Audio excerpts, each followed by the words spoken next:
Bueno, buenas tardes. Siguiendo con las clases, vamos a ver hoy el tema de derechos reales. Habrán oído hablar en alguna oportunidad del Código Civil argentino, que actualmente se llama Código Civil y Comercial. Haciendo un poco de historia, en el año 1863, el presidente Bartolomé Mitre designa para redactar un código civil a Dalmacio Vélez Arfiel. Luego de 4 años de intenso trabajo, antes había redactado el Código de Comercio, y bueno, años más tarde, y durante 4 años estuvo trabajando en la redacción de un Código Civil. En agosto de 1869 se elevó al Congreso Nacional y se aprobó a libro cerrado en septiembre de 1869. Y su puesta en vigencia comenzó el 1 de enero de 1871. Volviendo un poco a la actualidad, en agosto del 2015, es decir, 146 años después de esa redacción del código por parte de Vélez Arfiel, entra en vigencia el nuevo Código Civil y Comercial de la República Argentina, aprobado el 1 de octubre de 2014. Así que ese es el Código Civil y Comercial que rige actualmente y que hoy vamos a analizar una parte de su contenido, dado que los derechos reales están contenidos dentro del Código Civil y Comercial. Son 2.671 artículos que están divididos en capítulos, 4 capítulos, y sus capítulos a su vez están divididos en libros. Tenemos el capítulo 1 que habla del derecho, el capítulo 2 que habla de la ley, el capítulo 3 que habla del ejercicio de los derechos y el capítulo 4 que habla de los derechos y los bienes. El libro primero es una parte general, el libro segundo, relaciones de familia, libro tercero, derechos personales, libro cuarto, derechos reales, y el libro quinto habla de la transmisión de derechos por muerte y el libro sexto, disposiciones comunes a los derechos reales y personales. El libro cuarto, que es el de los derechos reales, contiene a su vez 13 títulos. Cada uno de estos títulos está detallado aquí en esta diapositiva, y cada uno de ellos son un derecho real. Estos son todos los derechos reales que existen actualmente en la República Argentina y que están contenidos dentro del Código Civil. ¿Cuál es la diferencia que tiene el Código Civil viejo, el que había redactado Vélez Arfiel, con el Código Civil actual referente a los derechos reales? Aquí vemos los que están en blanco son los derechos reales que estaban en el código viejo. El dominio, el condominio, el usufructo, el uso, la habitación, la servidumbre, la hipoteca, la anticresis y la prenda. Todos estos derechos reales estaban contenidos ya en el código viejo. Ahora, en el código actual, además de estos que nombramos que están en color blanco, se han agregado los que están en color amarillo, que son el derecho real de propiedad, los conjuntos inmobiliarios, el tiempo compartido, el cementerio privado y el derecho real de superficie. Veamos una definición que está en el Código de Derecho Real, que dice que es el poder jurídico de estructura legal que se ejerce directamente sobre su objeto en forma autónoma y que se atribuye a su titular las facultades de persecución y preferencia y las demás previstas en este código. Es bastante retorcida la definición, pero un poco para hacerlo más sencillo, los derechos están en el código los derechos personales y los derechos reales. Los derechos personales son los que reglan el comportamiento entre las personas. Y el derecho real es el que regula la relación entre, por decirlo de alguna forma, la relación entre la persona y el objeto. Es decir, la relación entre la persona y las cosas. ¿Cómo se clasifican los derechos reales? Se clasifican derechos reales sobre la cosa propia o sobre la cosa ajena, enunciando que se ejerce sobre cosa propia el dominio, el condominio, la propiedad horizontal, conjuntos inmobiliarios, tiempo compartido, cementerio privado y derecho de superficie, denominando a los restantes como que se ejercen sobre cosa ajena. Es decir, más o menos se va aclarando un poco el tema. Es decir, los derechos reales sobre la cosa propia, que decimos que son, por ejemplo, el dominio, el condominio, es sobre la propiedad de un objeto que pasa a ser propio.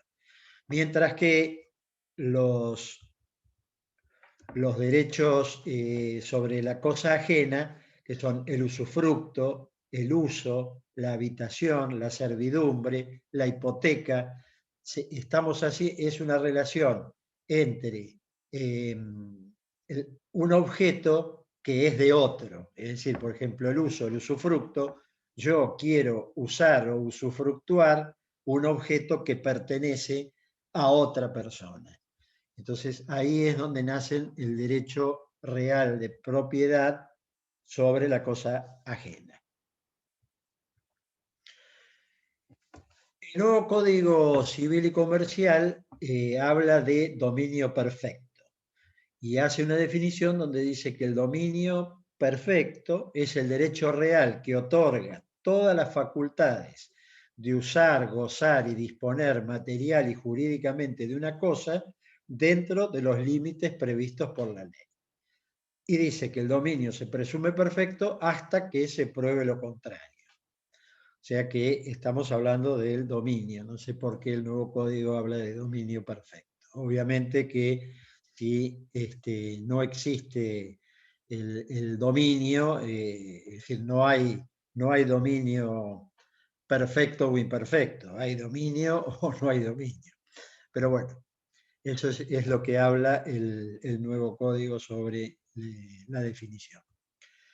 ¿Cuáles son los modos de adquisición del dominio?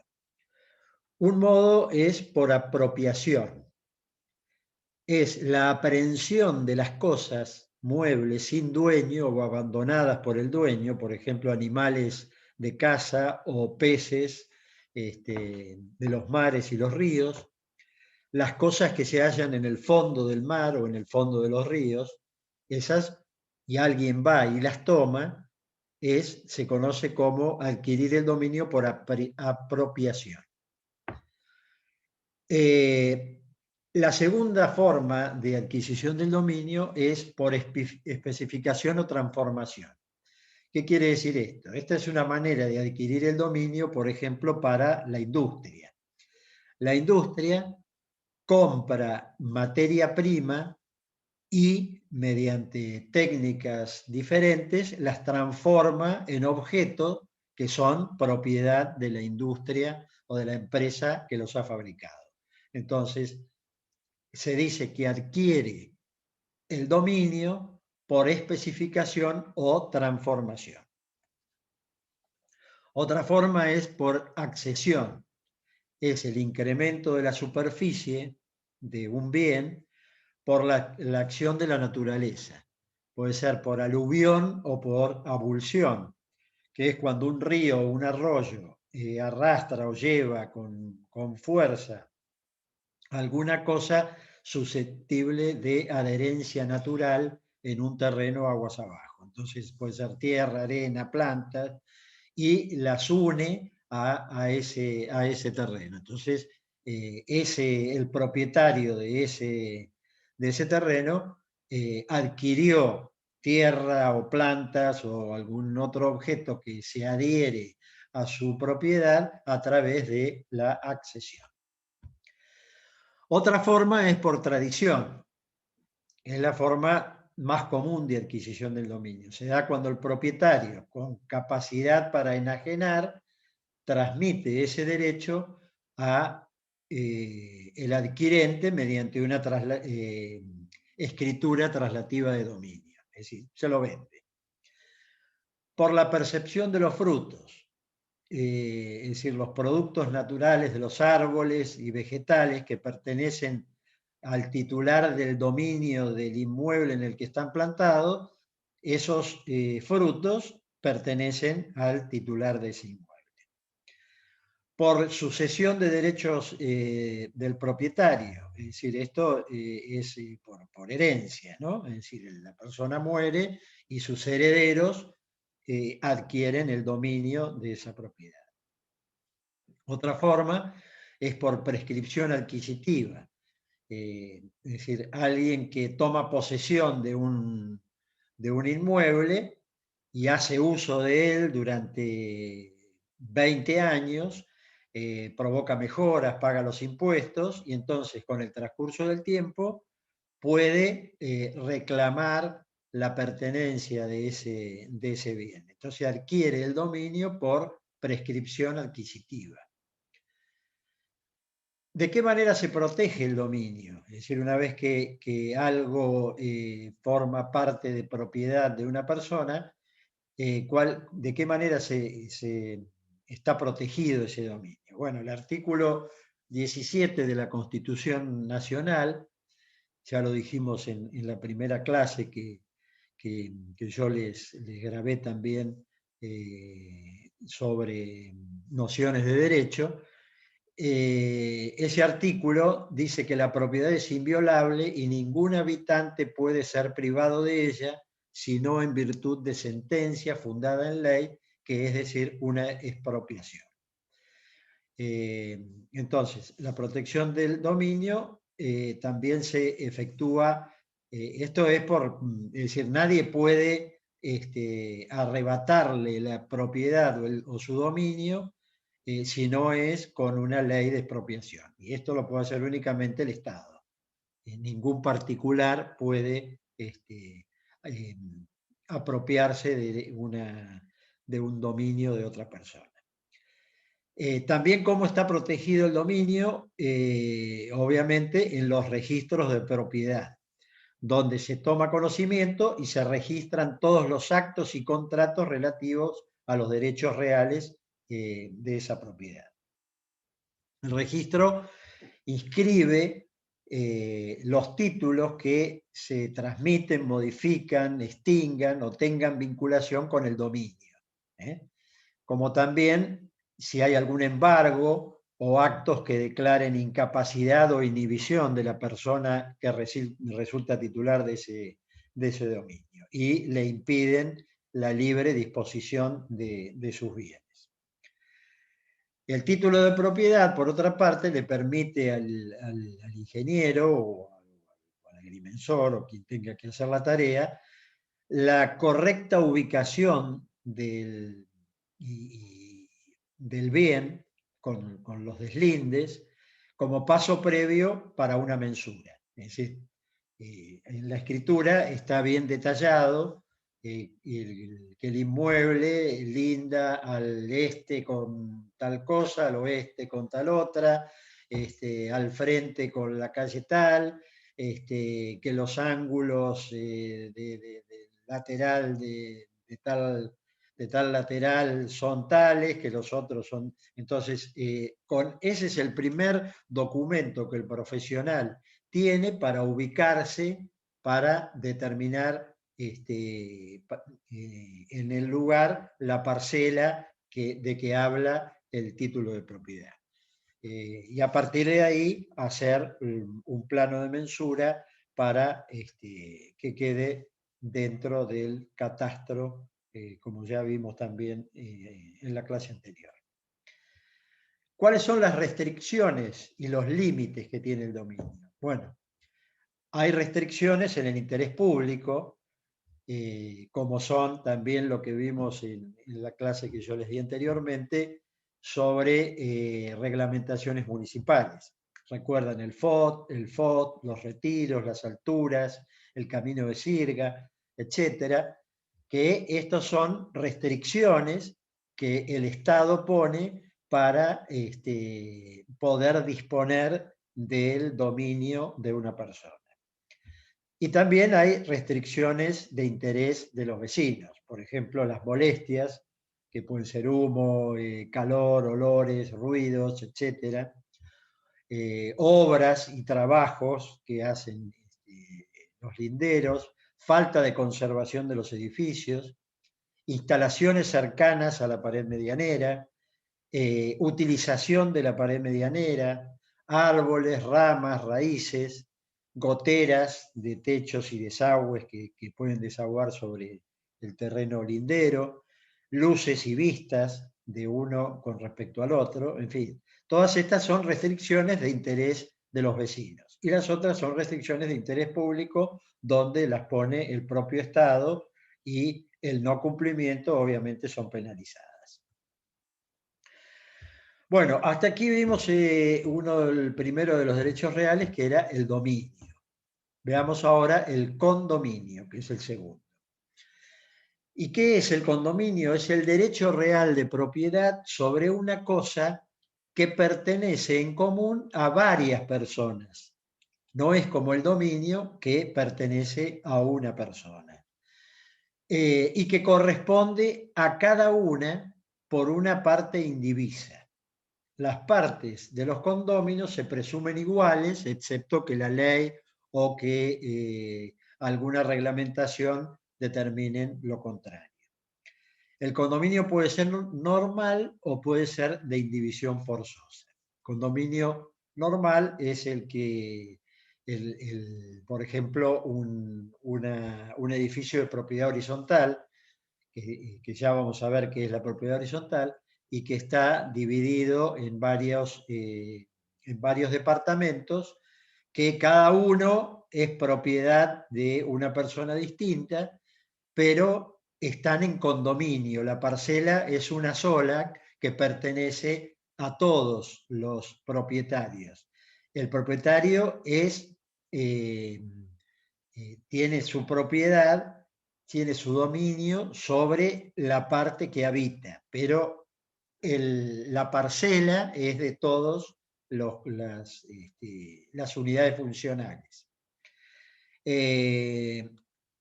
Los condominios de indivisión forzosa son los de las paredes, los muros, los fosos, los cercos, que sirven de separación para dos heredades contiguas o dos terrenos contiguos o dos propiedades contiguas.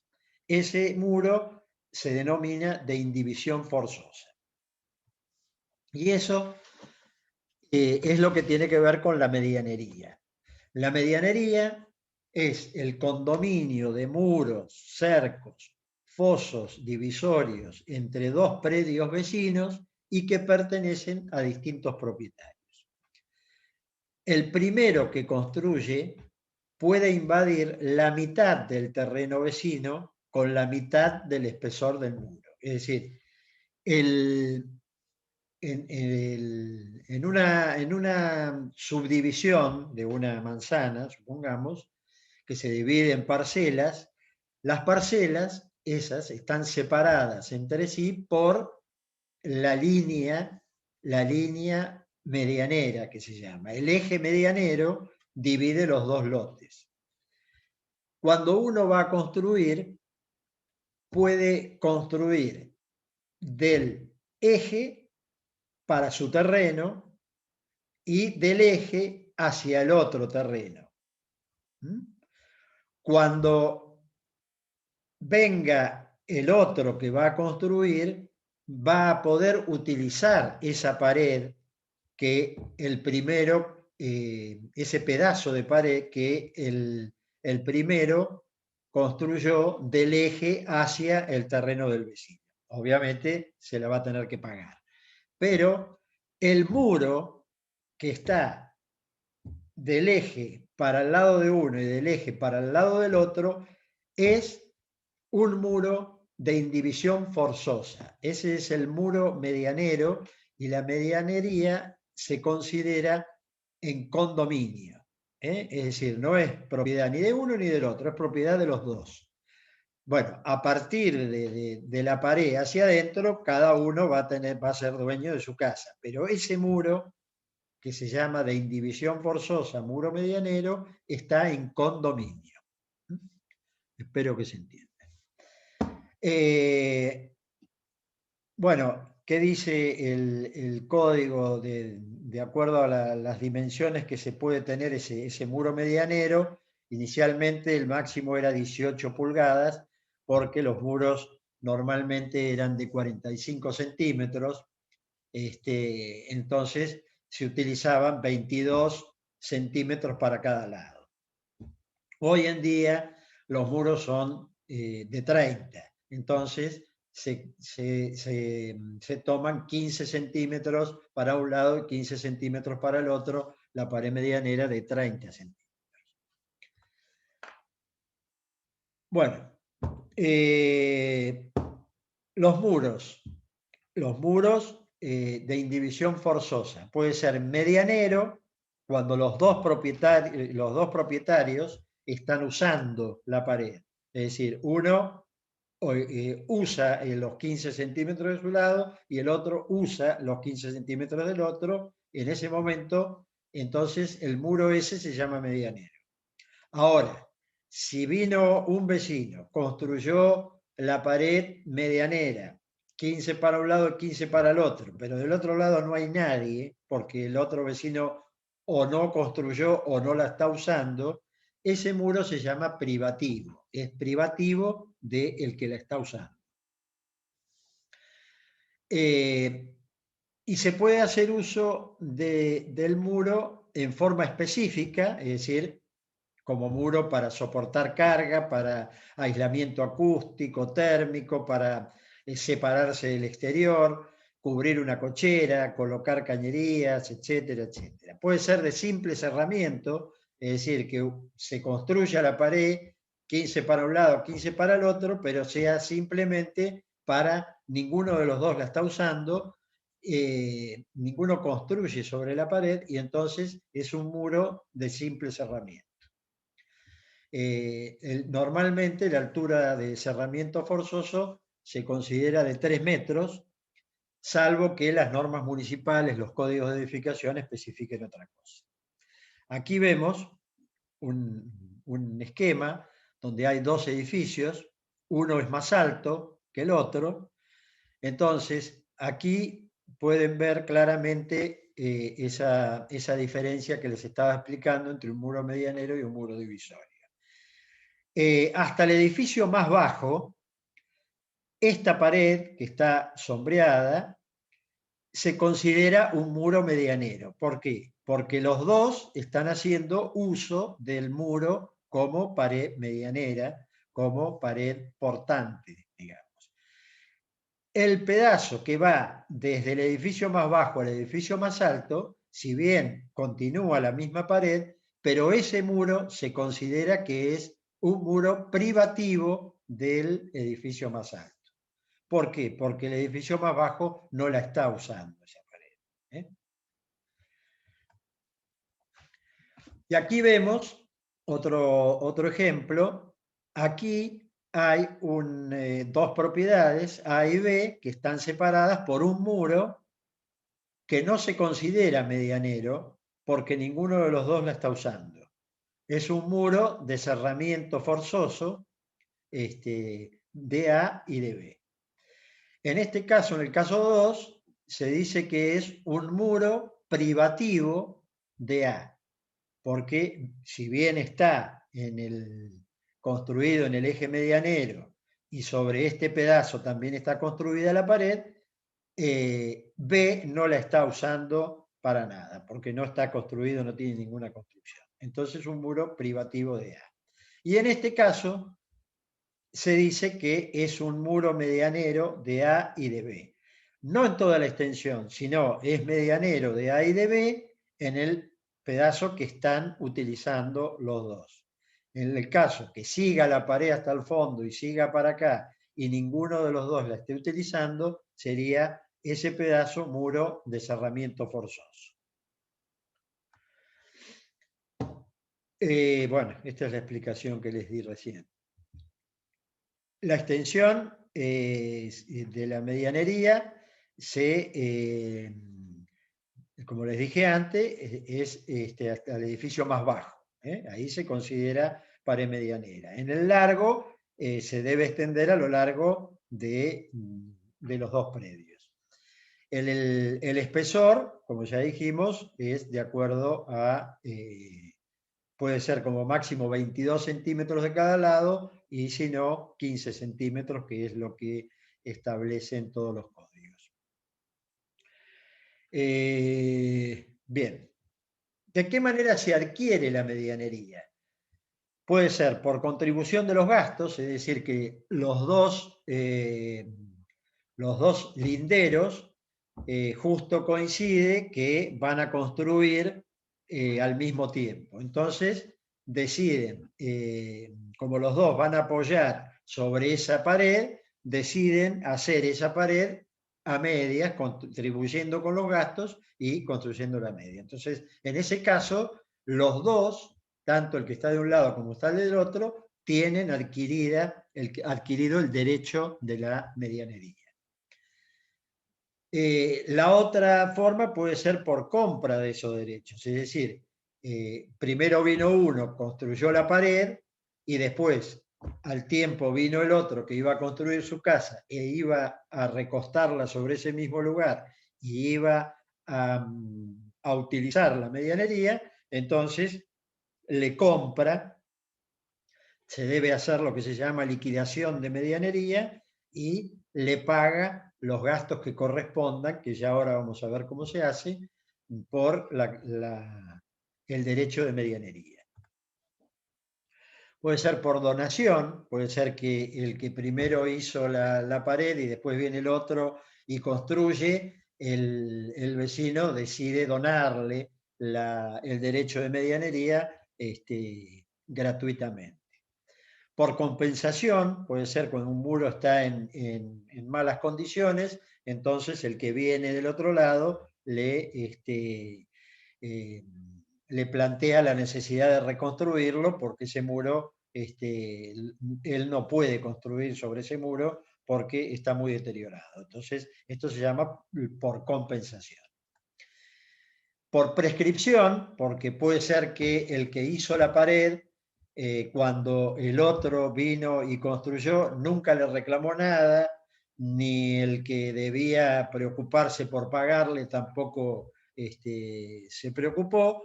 Entonces, con el paso del tiempo, ya vence la posibilidad de que el que originalmente construyó la pared le pueda reclamar el pago de esos derechos.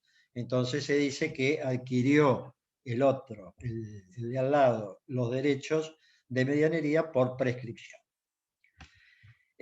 Por readquisición puede ser porque, bueno, primero la usó, pero después dejó de usarla y, bueno, nunca la había adquirido y después nuevamente fue a construir sobre ese lado y ahí adquirió nuevamente la medianera.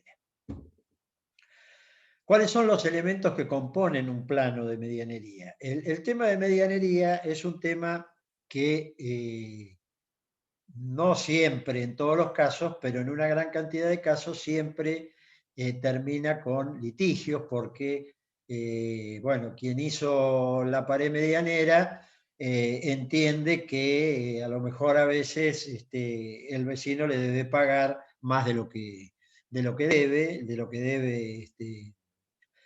debe cobrarle. El que normalmente viene último a construir piensa que no tiene que pagar nada, y entonces se originan conflictos que cuando no se llega a un acuerdo terminan en la justicia, y entonces siempre tiene que intervenir un ingeniero, un perito, que normalmente es un ingeniero, para hacer una liquidación como corresponde para determinar el valor exacto de lo que le debe pagar.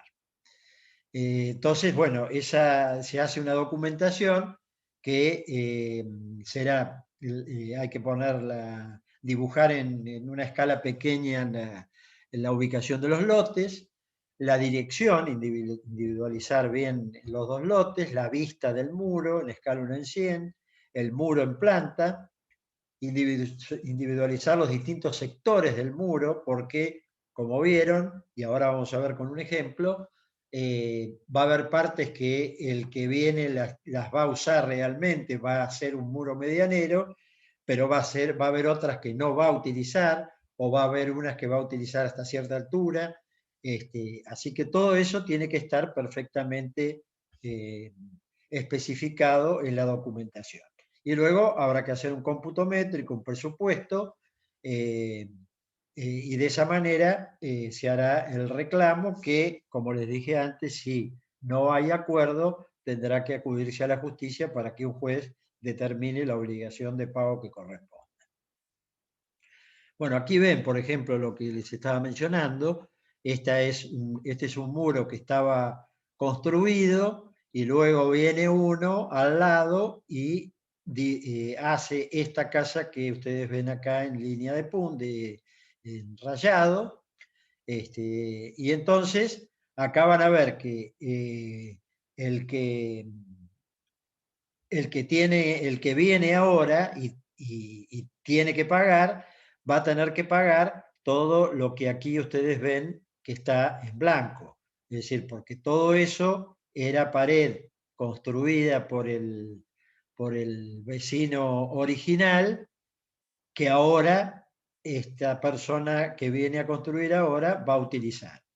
El resto, la pared esta, por ejemplo, que tiene este rayado, va a ser pared nueva que va a construir el nuevo, el del nuevo lote. Toda esta parte de acá la va a construir y hay una parte de la pared del vecino que construyó originalmente que no la va a utilizar, que es esta que está rayada en forma vertical. Entonces, esos distintos rayados tienen que figurar y especificarse bien la superficie de cada uno. Bueno, acá tienen lo que debe figurar en el plano, en una escala los dos lotes, con todas sus dimensiones, con su ubicación, las distintas superficies de la pared, si es privativo, si es medianero, si es nuevo, con todas las dimensiones, los cimientos, cómo son los cimientos, todas las características, todo bien detallado, la totalidad de la superficie, y de esa manera, con un cómputo métrico, con el presupuesto, con los materiales, se va a determinar el valor. Ese valor, obviamente, lo que se va a determinar con todo esto es, haciendo un cómputo y un presupuesto, el valor a nuevo, es decir, el valor actual que yo voy a necesitar, el dinero que yo voy a necesitar para construir esa pared que el vecino me está brindando para que yo use y que le voy a tener que pagar. Ahora, ese valor actual, luego yo lo voy a tener que depreciar. ¿Por qué? Porque la casa original tiene ya unos cuantos años, entonces el valor de la pared no va a ser el mismo hecho hoy que una pared que se hizo hace 10, 15 o 20 años. Entonces tengo que aplicarle un valor de depreciación que va obviamente a disminuir ese valor el valor actual que yo saco con un cómputo de presupuesto. De esto ustedes van a ver un ejemplo muy claro en la práctica, así que simplemente se los menciono. Con el valor actual y con una tabla que entramos con la edad y con el estado de la pared, vamos a sacar un coeficiente. Ese coeficiente es este coeficiente K que interviene en la fórmula, y con el valor residual, que es el valor residual ya está estipulado, ¿no? Para distintas, a ver si lo tengo acá. Tenemos la vida útil de fundaciones, son 90 años. La vida útil de tabiques se consideran 90 años. La vida útil de una capa aisladora, 50 años. La vida útil de la mampostería, 90 años. El valor residual significa el valor, el porcentaje de la vida útil que le queda a esa casa. Ese va a ser un valor que va a intervenir en la fórmula. Entonces, acá tienen BR menos R. BR es el valor de reposición, el valor actual que yo estoy sacando. R es el valor residual, que es el valor de residuo del muro, es decir, lo que les decía, el porcentaje de vida útil que le queda.